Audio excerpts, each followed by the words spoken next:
This is the continuing story of Alexander of Macedon, and today we stand at the edge of his greatest disaster. The year is 325 BC, more than 2,340 years ago.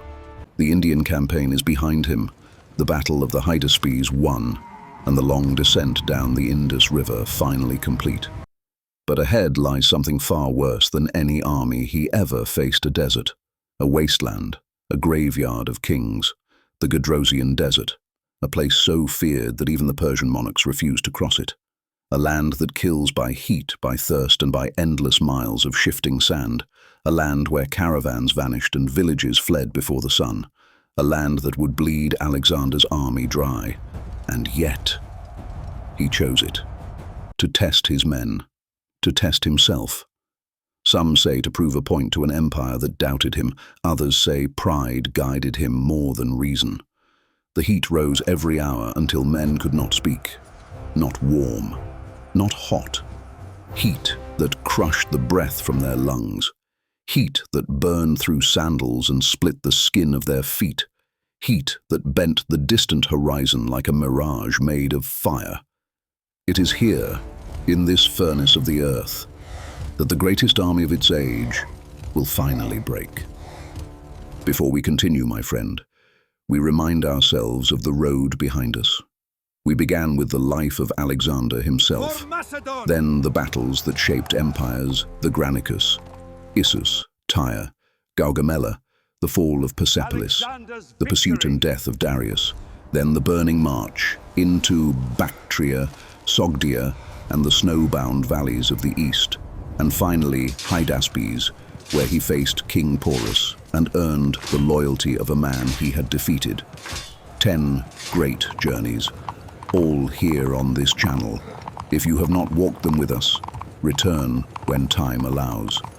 Now our path moves towards suffering, unlike anything we have witnessed. Alexander stood upon the shores of the Indian Ocean with an army that had followed him for nearly 8 years.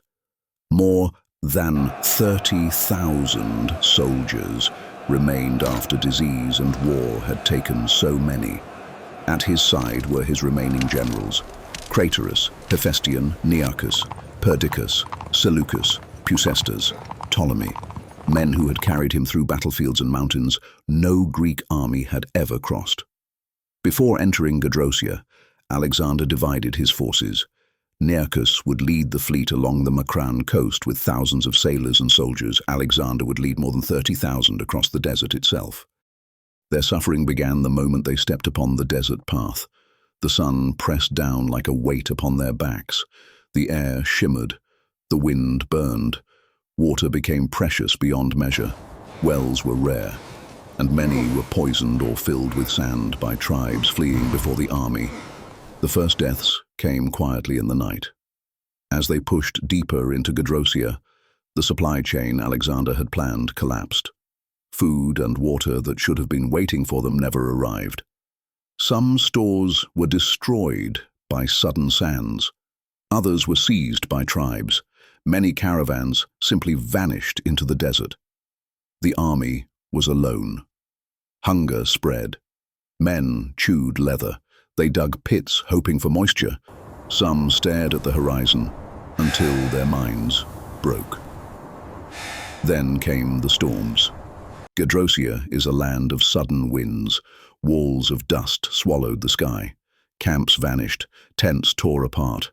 Entire companies disappeared beneath moving dunes. Morning revealed men buried where they slept. Others blinded. Others wandering without direction. The animals died first. Horses that had carried them from Greece collapsed under the heat. Camels folded into the sand. Mules staggered and fell. Their loss broke many hearts. These creatures had shared their long road across the world. Now the soldiers carried armor, weapons, and supplies upon their own backs beneath the burning sun. Men fell behind. Some lay down and never rose again. Through all of this, Alexander walked beside his men. He refused water unless his soldiers could drink. When offered a small flask, he poured it into the sand so that all could see his resolve. He pushed the army forward even when they begged to stop. Some call this devotion. Others call it pride. In truth, it was both. The march lasted for months. Bodies marked the path behind them. Ancient writers disagree on the number who died, but all agree the losses were greater than any battle he ever fought. When they reached the borders of Gedrosia, many men wept openly. Others collapsed and needed to be carried. Fires were lit. Food arrived from nearby satrapies. Alexander offered sacrifices to the gods for their survival. But he also wept for the dead, knowing the cost of his choice. Then word reached him that Nearchus had survived his own ordeal, driven by storms and starvation. The fleet reached the Persian Gulf. When Nearchus reunited with Alexander, the king embraced him with tears. Both sea and land routes had succeeded, but the cost remained forever. Before we rest, you must know how we tell this story. We follow the words of the ancient historians: Arrian, guided by Ptolemy and Aristobulus, Curtius Rufus, Diodorus, Plutarch. Their accounts do not always agree, but together they form the clearest truth. Where they stand together, we speak boldly. Where they differ, we follow the most credible path. We do not invent, we remember. My friend, please leave a comment. Tell me what you felt in this story. Tell me what you think of the desert, the suffering, the king who refused to turn back, and the army that marched farther than any before them. Your comment matters. It helps others discover this journey. We read every word with gratitude, and I ask that you subscribe. It is the best way to remain with us as we move into the final stages of this epic. Every story behind us is here on this channel, waiting for you, and many more lie ahead. It is my honor to tell this tale. I am Marcus Lucius Varro. May wisdom guide your thoughts and courage steady your heart. Until we meet again, farewell.